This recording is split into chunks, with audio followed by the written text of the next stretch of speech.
Hey there, my friends. I'm Tyree Smith. Thank you for joining me on the first edition of Friday Night Frenzy of the high school football season. It's been a long road of wondering if we were going to get here or not, but look at us now. So let's get started. Some storylines going into week one were, what was Marquette's offense going to look like after losing players such as Drew Weibel and Colin Hicks? How would North Central bounce back after having such a promising regular season and losing in the postseason? And then could NEGAUNEE, could they overcome the loss of key players such as Jason Waterman? Tons of questions asked, but let's get started with answering them. With our game of the week, folks, voted on you by viewers. It was senior night, folks, here in NEGAUNEE as the Manistee Emeralds. They faced off against the NEGAUNEE Miners in the season opener. We're going to pick this thing up first quarter, folks. The Miners are on offense. QB Will Luke will take it down the right side for a really good gain on the play. We're starting off good, folks. He was a crucial part of that Miners offense. Now, 2 plays later, Luke hands it off to Nash Hiller, who takes it in for the first score of the year for NEGAUNEE. It was an exciting one, folks. The Miners next offensive possession, and then they're going to get a punt. Luke Nelson powers through Manistique's defense, and he wouldn't be stopped until he scored. Miners up 2 touchdowns. Emeralds have been struggling all night, but a bright spot here, sophomore Carter Miller hits the running back. That was a nice hit, folks. He's small, but he packs a lot of power. We're going to flip the field into the second quarter.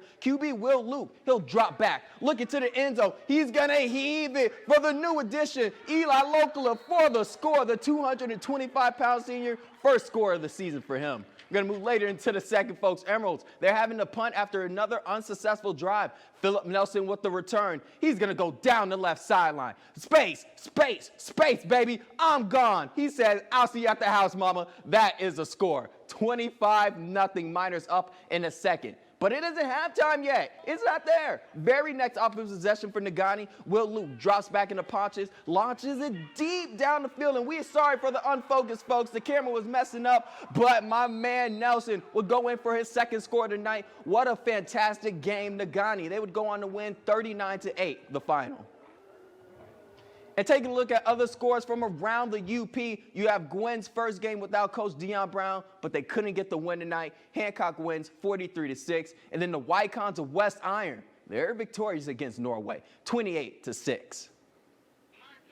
Let's move on to Marquette Redmond, hosting the Menominee Maroons. It's going to be no score. Austin Riddle, he's going to be dropped back, and we apologize for the camera roll. Cam Karp, the senior, with the big catch. Few plays later, Riddle, he's the QB, and he says, I can take it, folks. Taking it down himself on the left side, going, no defender, swimming through the defense, and he's going to get in for the first score of the game for Marquette. That was an exciting one, folks. We're going to still be in the first, and now it's Maroons' chance to shine. QB Joseph Hare launches it deep down the field for Aiden Bezel, who cannot be stopped, will not be stopped until he got into the end zone. Menominee scores. We're going to fast forward back on Marquette with the offense. And Owen Belchamp takes the carry, dodges defender, but he fumbles the rock. Baby oil on the arms, man. Come on, got to hold on to that. But Marquette, they would go on to recover that. We're going to move a few plays later, and the big man, Brady Wright, he says, I can do it for us, folks. Gets it in for the score. He wouldn't be stopped, and neither would the Redmen. They win 41-18.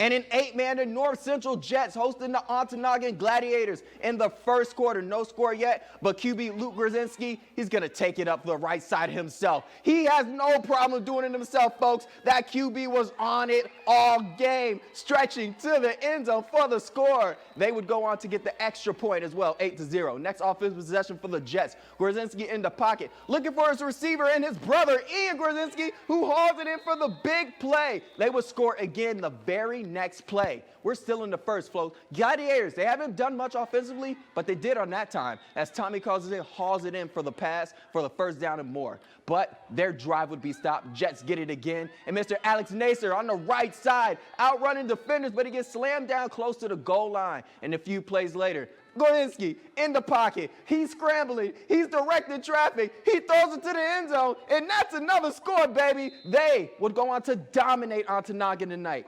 84-6.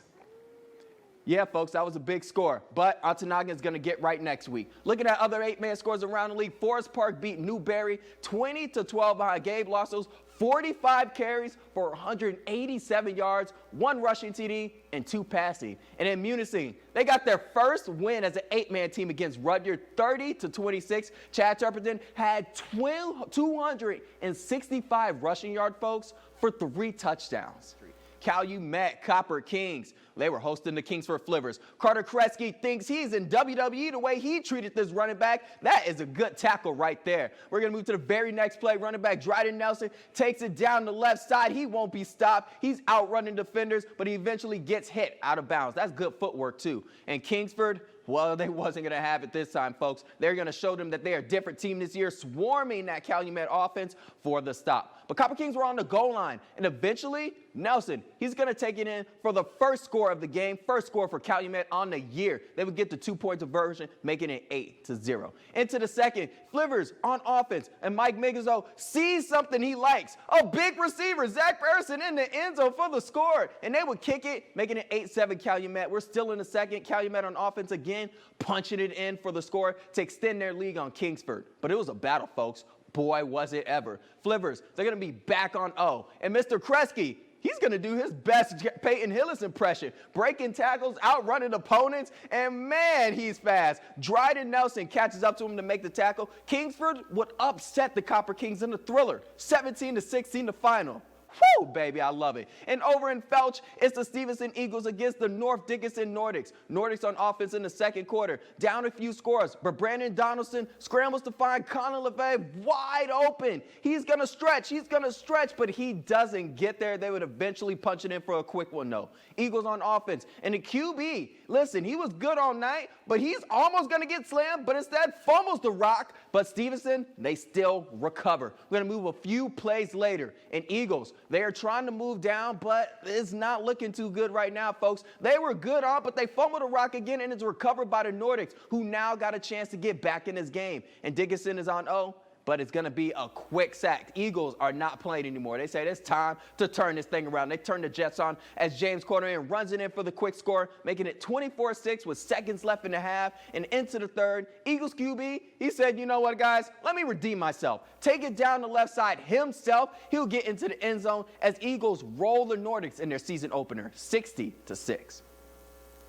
And we're taking a look at other scores around the Upper Peninsula, folks. Harbor Springs and St. Ignace. St. Ignace said, nah, folks, we are about to pitch a shutout. They did that, folks, 49-0 in that one, while Cedarville and Engadine, Cedarville, they're coming with some heat this year, folks. They are not playing around as they get the dub against Engadine, 52-0.